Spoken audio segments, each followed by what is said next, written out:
dito sa kusina. Ayan, ito yung ating niluluto. Adobong manok. Ayan guys. Tapos yung mga anak ko niluluto kung saan sila guys. Sila. Kasi sila dyan, hindi pa ako nakaluto.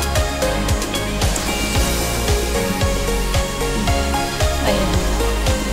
Luluto pa rin ako ng hindi pa ako nakaluto ng konti ng gulay.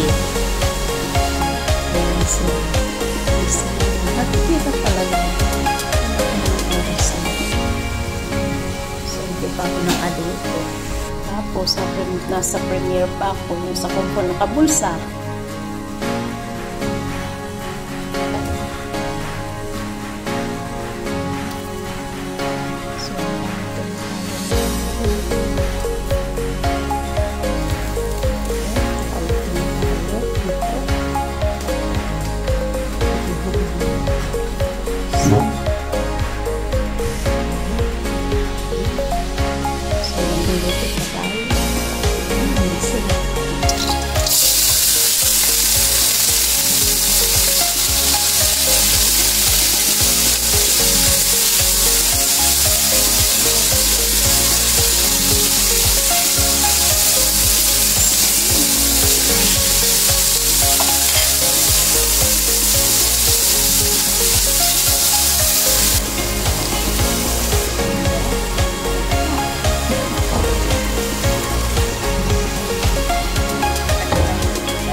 Charots.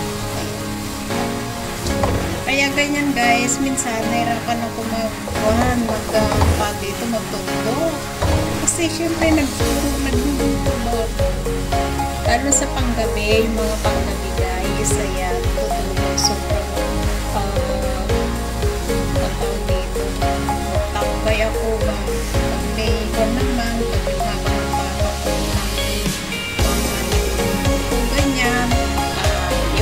sunod ko. Pero kapag yung paisa-isa or minsan iniiwan ko na lang dyan, matatapos na lang ganyan.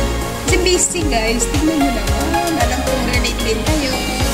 Yan, lagyan ko ng oyster sauce.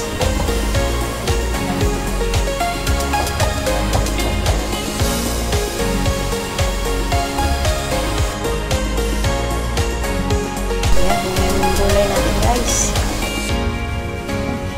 Simple yung bigay nila guys. Yung arte ng ako lang naman ang malakas kumain sa kanila. Ayan, lagyan natin sa mainit. Sobrang init guys. Ayan, dito na tayo. Tapos yung isda na lang. Tapos mag-i-steam naman tayo ng isda. Ito is yung aking among isda. Yan lang, i-steam ko. Sama kong babae yan guys. Ay, anong oras na? Pag-aalas 10 na ng gabi. My God! Sila sa bukas. Yan, kain na. Yung kain na, kain na. Anong oras na oh? Ay, nakaluto na rin ako guys. Alam niyo kung anong oras na? Pakita ko sa inyo anong oras na guys.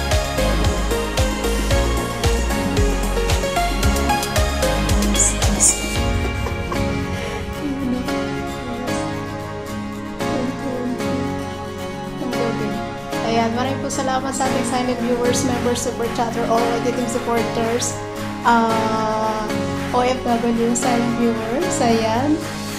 Members, thank you po. At sa mga live hosts na lagi nagpapasugot sa atin sa tuwing umaga at sa panggabi, maraming po salamat. God bless and ingat! Mga chup-chup!